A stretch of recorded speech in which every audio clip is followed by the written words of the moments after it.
Man, this episode of My Hero Academia was absolutely crazy. A lot happened, whether it was in the past for a few minutes or what's happening in the current present, but regardless, each episode keeps continuing to be bangers. First, I want to touch on Shido, but before we get to that, make sure you guys like the video, make sure you guys are subscribed as well. Do not forget the Patreon. It is in the description down below, but make sure you guys check it out. And hey, if you want to help out and support that channel even more, I greatly appreciate it. Shido put her all into this actual battle. I will have to say she has not really been in the spotlight, if you will. They've shown her here and there. The closest she came in the spotlight was when the possibility that she was trying to throw the drug into Gigantomachia's mouth and then absolutely failed at that.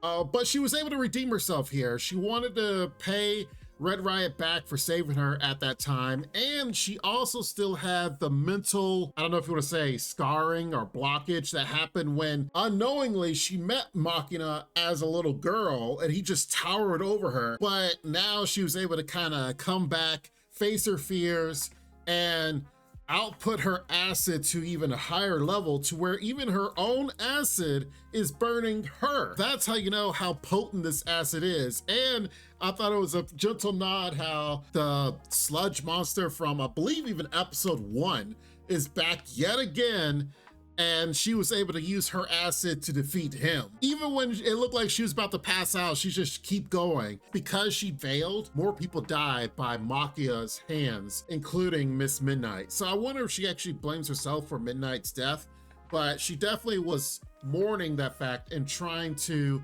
overcome the feelings that she felt from the past. I think even a bigger thing about her quirk, like we learned some fundamentals about her quirk, that it looks like if she uses her quirk too much, she will dehydrate herself, which I didn't even really think about, that she is using fluids, so the fluids are coming from her body. It's just like Creati's quirk. Her creating stuff comes from her body. That's why she has to keep eating in order to create more stuff.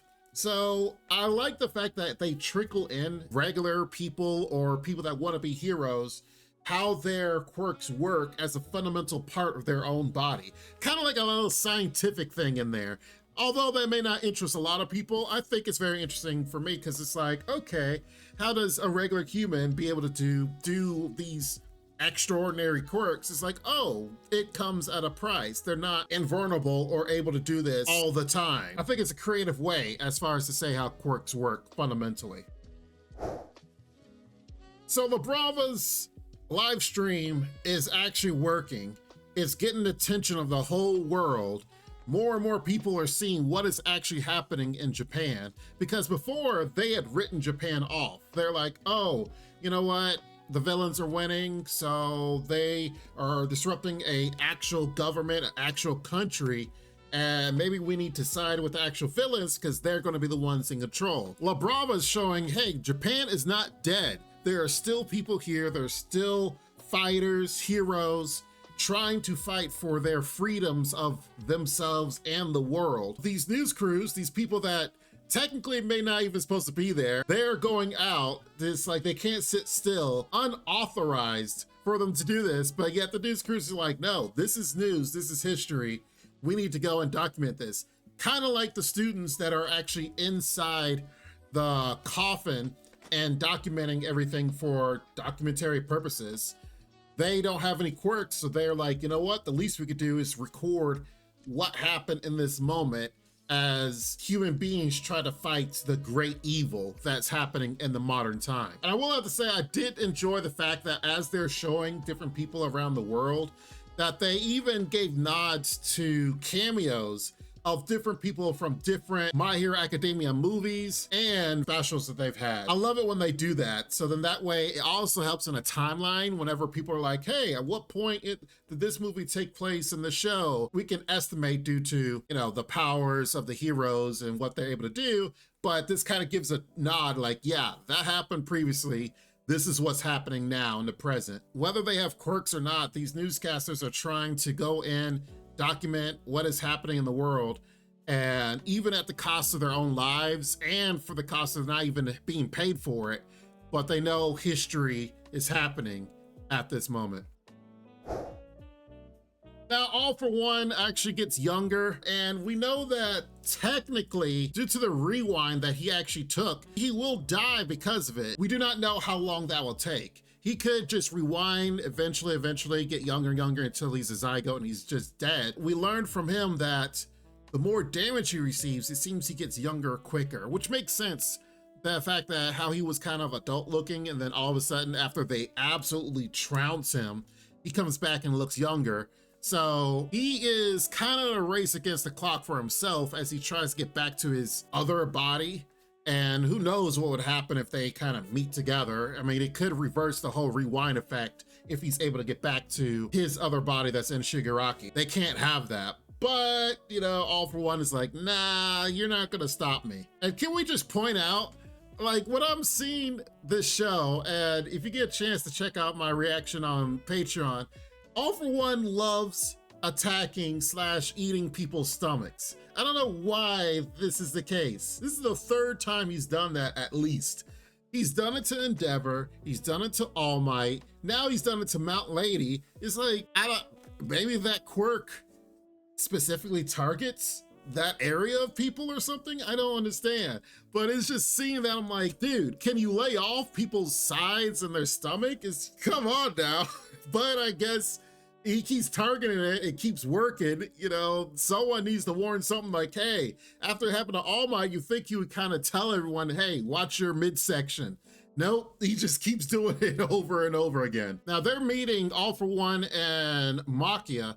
I'm actually surprised that Machia, at first, you know, we're like, okay, Machia is attacking All For One because of Shinzo brainwashing. Even Shinzo, after he got attacked, was like, huh, Deku's the only other one other than Machia to overcome his brainwashing through sheer will. And in this case, his will is almost like despair. He goes to All For One and is like, why did you treat me this way? Why did you leave me? It only makes sense because All For One treated Machia like he was a dog. Literally was like, here boy, sit here. My successor will come to you. And it's like, even he was like, I don't have time to play with you right now. And it's like, this is a human being for all intents and purposes, but you're treating him like he's a dog, like you're just giving him commands and, you know, sit boy, roll over, you know, do whatever I say. So of course Machia's like, look, I'm tired of this. You know, Machia didn't really talk a whole lot, just did what was commanded, kind of said some sheer outburst here and there, but then he comes back and shares his mind. So much so that they were like, hey, did Shinzo brainwash him to talk like this? And I don't believe he did. Shinzo even himself said while he was brainwashing, he kind of let fester he allowed the anger and stuff that was inside of Machia's heart, like kind of grow to the point where it's almost all of it exploded out. So of course Machia is attacking All For One now because he's like, master, you treated me wrong. And yeah, I used to obey all your commands, but now you gotta talk. It's like, I gotta get some get back here. I think that Machia probably wanted to talk All For One to kind of stop him, so then that way he can converse with him more, not necessarily stop him to try to kill him like everyone else is, like all the heroes. All For One is like, you know what, screw that noise. You're just another pawn who decides to bite back. You're that dog. And even though you treat it like I'm a dog, this dog is biting back and trying to bite the hand. So All For One's like, yeah, you know what? You can sit down too, and just start kind of slice him or tax him with a light attack. So, you know, hey, at least Machia's kind of on the good guy's side, I guess. But, you know, this might be the end of Machia as he's laying on the ground. I don't know if they'll bring him back, if he'll get back up and chase after All For One, as All For One, of course, is leaving. Who's to say? We'll see what happens in the future, but it's really wrong that All For One treated him this way. And then, of course, he wanted to come back and say something about it. Now, of course, the end of this fight really sucks because here you have Machia, Mount Lady, all of them kind of succeed in their battleground and go to this battleground to fight All For One because they had heard he was a issue, a menace. Now we find that All For One just won. He just beat everyone up. They're just bodies of the heroes on the ground, knocked out, and he decides to steal the quirk from Hawk's fierce wings Now, it looks like he wanted to steal Dark Shadow as well, but I don't believe he actually got the chance to do it because Mineta kind of stalled a little bit, threw his little grape thing on his back, which I dare say it will be amazing if something happened in a future fight with All For One that he absolutely loses because that grape attaches to something and stalls him, makes him slow down, and then he gets hit with an attack. Just to be like, you know what, Mineta, you did it, man. You saved the world. Because, you know, Mineta's always the joke. But I will have to actually say that, you know, All For One came back, beat everyone, stole Fierce Wings. Mineta talks, stopped, and then of course he sees the helicopter, the news coming, and he's like, ooh, better plan. Let's let them, you know, let me show despair to everyone as you guys are laying on the ground and I'm lifting off, flying to somewhere else. So I believe he intended to get Dark Shadow after he got Fierce Wings, but he didn't get the chance to. We shall see if he actually did, if they did it like in the cutaway, but from what I had seen, I don't believe he did. Overall, a lot happened in this episode, and that's not even going into the whole Toga thing and Dabi and the preview that looks even crazy for next week. So a lot is happening. We still got several more episodes before the end of this season, and each episode keeps being better than the last one. Intense fighting, intense use and capabilities. I mean, even the stuff that's not that important, like the newscasters reflecting on Deku, how he's grown in this year that's happened. Like, there's so much to kind of talk about in this show alone. I could literally sit here and dissect like almost every character as far as for their growth, but we gotta move it right along, chug it right along to see what in the world is gonna happen on next week's episode. But definitely let me know what you guys think in the comments down below. Make sure you guys are liking the video. Make sure you guys subscribe for more because, like I said, next season is coming up soon as far as the fall anime, and there's a lot of bangers coming out. So make sure you guys are subscribed to see more of that. In the meantime, you guys be safe. You take care, and Lord willing, I'll see you next time. Bye-bye for now.